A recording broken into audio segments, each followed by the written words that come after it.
মাননীয় মন্ত্রী, আমার খুব আফসোস লাগছে কেন আমি ওখানে না। কয়েকদিন আগে আপনার কাছে একটা লেটার পাঠিয়েছি। মাননীয় সদস্য সম্পূরক প্রশ্ন থাকলে করতে পারেন। ধন্যবাদ। জি মাননীয় স্পিকার, আপনাকে ধন্যবাদ। আমার নির্বাচনী এলাকা টাঙ্গাইল ৭ মির্জাপুরের একটা পাহাড়ি অঞ্চল আছে, মির্জাপুর উপজেলা এবং বাসাল সখীপুর পাহাড়ি অঞ্চল আমার মির্জাপুরের একটি অঞ্চল, পাহাড়ি অঞ্চল। এখানে টাঙ্গাইল ৮ নির্বাচনী এলাকার মাননীয় সদস্য মাননীয় মন্ত্রী অ্যাডভোকেট আহমদ আজম খান আছেন। সখীপুর এবং মির্জাপুরের মাঝখান বাস্তল ইউনিয়ন প্রত্যন্ত অঞ্চল।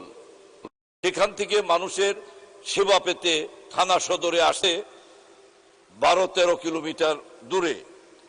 আসতে অনেক সময় রোগী রাস্তায় ইতিমধ্যেই অনেকবার মৃত্যুবরণ করেছে। মাননীয় সদস্য প্রশ্ন করুন দয়া করে। মাননীয় মন্ত্রী মহোদয়কে আমি বিনীতভাবে আমার নির্বাচনী এলাকার পাহাড়ি অঞ্চলের অসহায়, নিরীহ, দুস্থ, দরিদ্র মানুষের স্বাস্থ্য সেবা নিশ্চিত করার লক্ষ্যে মাননীয় মন্ত্রী মহোদয়ের কাছে এই মহান সংসদে আপনার মাধ্যমে আমি জানতে চাচ্ছি, আমার নির্বাচনী এলাকার জনগণ আজকে যেন জানতে পারে, শুনতে পারে, মাননীয় স্বাস্থ্যমন্ত্রী এই পাহাড়ি অঞ্চলের মানুষকে স্বাস্থ্য সেবা দেওয়ার জন্য ওই পাহাড়ি অঞ্চলে ৩১ শয্যা বিশিষ্ট একটি হাসপাতাল যেন একটি হাসপাতাল নির্মিত হয়।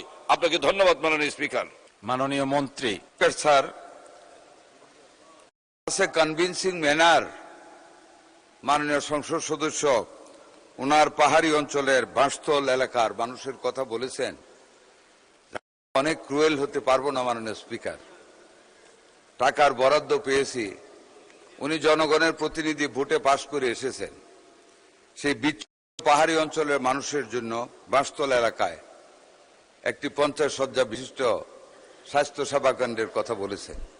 মাননীয় স্পিকার, আমি ৫০ শয্যার কথা বলবো না, তবে আমি ওনাকে ওয়াদা করতেছি, শুধু সেই পাহাড়ি অঞ্চল এলাকা বলে যেখানে অনেক নৃগোষ্ঠীর মানুষ বাস করে, সেই মানুষগুলির জনসেবার স্বার্থে ওনাকে ২০ শয্যা বিশিষ্ট একটা হাসপাতাল এই অর্থ বছরের ভিতরে করে দেওয়ার চেষ্টা করে দেবো ইনশাআল্লাহ।